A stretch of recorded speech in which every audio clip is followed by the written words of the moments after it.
अरे यार net connect नहीं हो रहा। बल्ब ऑन करना जरा। अरे हाँ अब हो गया। आप लोग क्या लग रहा है मैं मजाक कर रहा हूं? आने वाली टेक्नोलॉजी ऐसी होने वाली है जब आप सिर्फ एक बल्ब ऑन करोगे और आपका नेट चल जाएगा। आज के टाइम पे आप लोग इंटरनेट चलाते होगे वाईफाई को ऑन करके, लेकिन आने वाले समय में इसकी जरूरत नहीं पड़ेगी क्योंकि अब आ गया है वाईफाई को रिप्लेस करने वाली बेहतरीन टेक्नोलॉजी लाईफाई, जिसकी फुल फॉर्म है लाइट फिडेलिटी। एक्चुअली वाईफाई में हम लोग रेडियो वेव्स को यूज करते हैं और जिससे जो डेटा आप लोग ट्रांसफर करते हो, बेसिकली इंटरनेट का मतलब ही डेटा ट्रांसफर है, वो इतना सिक्योर नहीं होता।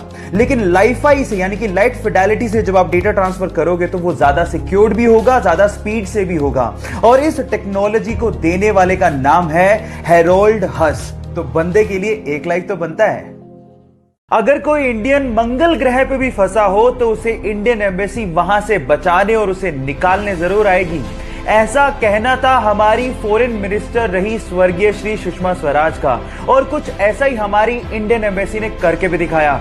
जब चाइना की वुहान यूनिवर्सिटी में कुछ भारतीय स्टूडेंट फंसे हुए थे तो रातों रात उन्हें वहां से हमारी भारतीय एम्बेसी ने निकाला। ऑलमोस्ट 323 पहली बारी में और 324 दूसरी बारी में स्टूडेंट वहां से इवैक्यूएट किए गए। गर्व है मुझे मेरे भारतीय होने पर। अगर आपको भी गर्व है तो चैट सेक्शन में जरूर लिखिए proud to be an Indian.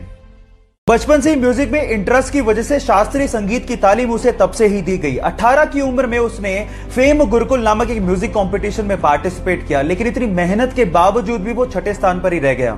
इसके बाद उसे समझ में आया कि म्यूजिक में उसे और डेप्थ की जरूरत है। अपने सर्वाइवल के लिए उसने मुंबई में कई म्यूजिक कंपोजर्स के अंडर काम किया। फाइनली अपनी मेहनत के चलते बॉलीवुड में उसे अपना पहला ब्रेक फिर मोहब्बत सॉन्ग से मिला। फिर मोहब्बत सॉन्ग तो सबकी जुबान पे चढ़ गया, लेकिन वो सिंगर अभी भी इतना फेमस नहीं हो पाया। लेकिन उसने हार नहीं मानी। फाइनली आशिकी 2 के तुम ही हो सॉन्ग के बाद वो रातों रात सुपरस्टार बन गया। क्योंकि तुम ही हो, अब तुम ही हो, जिंदगी अब तुम ही हो। गाइस अब आप ये सोचिए कि अगर उस सिंगर ने कंपटीशन हारने के बाद हार मान ली होती तो क्या वो आज अरिजीत सिंह से द अरिजीत सिंह बन पाता? इसीलिए नेवर गिव अप। मात्र 40 दिन के एक छोटे से बच्चे को मैंगलोर से बेंगलोर हार्ट ट्रांसप्लांट सर्जरी के लिए जल्द से जल्द शिफ्ट करना था। हवा के रास्ते नहीं ले जाया जा सकता था क्योंकि हवा के दबाव को वो छोटा सा बच्चा शायद सहन ना कर पाता। इसके लिए बचा था सिर्फ और सिर्फ सड़क का रास्ता। और इस मुश्किल काम को करने के लिए कर्नाटका की जनता और ट्रैफिक पुलिस ने पूरा साथ दिया। पूरी तरह से सड़क को जीरो ट्रैफिक बना दिया गया और बाकी बचे हुए काम को हनीफ भाई ने किया। हनीफ भाई ने 360 किलोमीटर का रास्ता जो कि 8 घंटे में तय होता, उसे सिर्फ 4 घंटे में तय करके बच्चे की जान को बचाने में पूरा साथ दिया। गाइस वो कहते हैं ना कि बचाने वाला भी उतना ही बड़ा होता है जितना कि पैदा करने वाला। इसीलिए ट्रैफिक पुलिस, कर्नाटका की जनता, डॉक्टर्स और हनीफ भाई को मेरी तरफ से सलाम। ये कहानी एक दिल्ली के छोटे से लड़के की है जिसको आज फ्यूचर का विराट कोहली भी कहा जा रहा है। गाइस जब वो 1.5 साल का था तो सुबह उठते ही अपने पापा को बोलता था कि मुझे टीवी पर क्रिकेट मैच देखना है। जब शाम को पापा घर वापस आते थे तो वो बैट और बॉल लेके तैयार रहता था। उसके इस क्रिकेट के पैशन को देखते हुए उसके पापा ने कपड़े का व्यापार छोड़ दिया और उसे क्रिकेट की ट्रेनिंग देनी शुरू कर दी।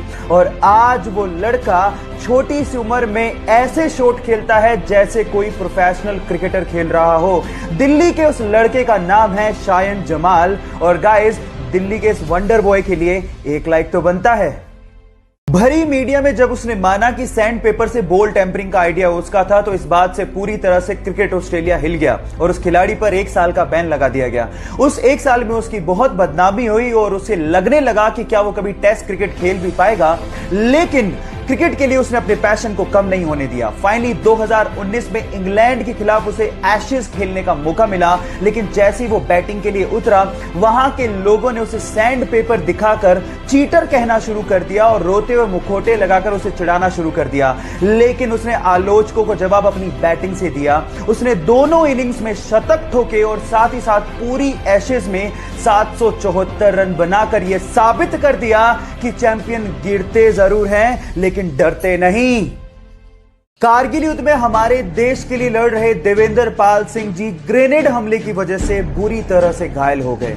इस वजह से डॉक्टर्स को उनका एक पैर काटना पड़ा और डॉक्टर्स ने यह तक कह डाला कि आप कभी अब चल नहीं पाओगे। लेकिन उन्होंने डॉक्टर्स को जवाब दिया कि आप चलने की बात करते हो, मैं आपको दौड़ के बताऊंगा। उनकी इच्छा शक्ति और 10 साल की कड़ी मेहनत के बाद आज वो इंडिया के सबसे सक्सेसफुल ब्लेड रनर हैं और आज उनके नाम पर 2 Guinness book of world records भी हैं। गाइस, यहां सीखने लायक बात यह है कि इंसान तब तक नहीं हारता जब तक वो अंदर से हार ना मान जाए। इसलिए अपने आप पे विश्वास रखो और आगे बढ़ते चलो।